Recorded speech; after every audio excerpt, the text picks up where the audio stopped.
নমস্কাৰ ফ্ৰেণ্ডসকল, স্বাগতম জনাইছোঁ মই আৰ্টিক আছাম জি9 চেনেললৈ। আজি পুনৰ আপোনাৰ ভাল খবৰ হৈছে যে SBI বেংকৰ পৰা বহুতকেইটা চাকৰি পদ মুকলি কৰা হৈছে নতুনকৈ। এই চাকৰি পদসমূহত কিন্তু আপোনালোকে আবেদন কৰিব পাৰিব যদি আপোনালোকে 10 পাছ 12 পাছ কৰিছে। তো ইয়াতে আবেদন কৰোঁতে কিন্তু আপোনালোকৰ বয়স 18+ হ'ব লাগিব, তেতিয়া আপোনালোকে আবেদনসমূহ কৰিব পাৰিব। লগতে ইয়াতে চেলাৰীসমূহ আপোনালোকে 36,000 টকা কিন্তু লাভ কৰিব। ভিডিঅ'টোৰ মাজত কিন্তু আপোনাৰ সম্পূৰ্ণ তথ্য গম পাই যাব। ভিডিঅ'টো স্কিপ নকৰি শেষলৈ চাই থাকিব। বলক ভিডিঅ'খনলৈ আগবাঢ়ো। প্ৰথমে আপোনালোকে এইখন পেজলৈ আহি যাব। এই পেজখন কিন্তু সম্পূৰ্ণ তথ্য গম পাই যাব। ইয়াতে আপোনাৰ পোষ্ট নেম দেখুৱাইছে special credit officer SCO।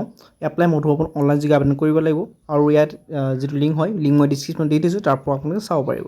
Selection প্ৰচেছটো আপোনালোকে 3টা বেজত হ'ব। এইটো হ'ব শ্বৰ্ট লিষ্টিং আৰু ইণ্টাৰভিউ আৰু মেৰিট লিষ্টত। এই 3টা বেজত কিন্তু আপোনালোকৰ চিলেকশ্যন প্ৰচেছটো কৰা হ'ব। আপুনি ইয়াত চেলাৰীসমূহ লাভ কৰিব 36,000 পৰা 78,000 কিন্তু আপুনি চেলাৰীসমূহ লাভ কৰি থাকিব। ইয়াত আপুনি চাব পাৰিছে।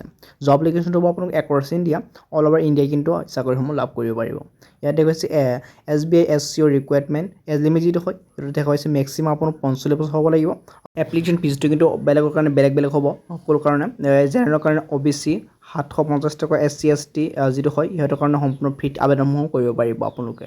লগতে এডুকেশ্যন কোৱালিফিকেশ্যন যদি আপুনি চাই দেখুৱাইছে candidate should have degree in relevant discipline from recognize university. ত' যিসকলে ডিগ্ৰী কৰিছে সিহঁতে কিন্তু ইয়াতে আবেদনসমূহ কৰিব পাৰিব। এতিয়া কথা হ'ল আপোনালোকে আবেদনসমূহ কেনে কৰিব। আবেদন কৰাৰ কাৰণে আপুনি কি কৰিব, স্ক্ৰল ডাউন কৰিব এইখন পেজতে। এই স্ক্ৰল ডাউন কৰি আপুনি তলত আহিব, ইয়াত দেখাইছে এপ্লাই অনলাইন লিখি অপশ্যন পাব। এই অপশ্যনটো আপুনি জাষ্ট ক্লিক কৰিব লাগিব। ক্লিক কৰি জাষ্ট আপোনালোকৰ এটা ফৰ্ম আপুনি জাষ্ট ফিল আপ কৰিব লাগিব। ফিল আপ কৰিলে কিন্তু আবেদনসমূহ হৈ যাব। তো ভিডিঅ'টো ভাল পালে লাইক কৰিব। লগ পাম এনে ধন্যবাদ।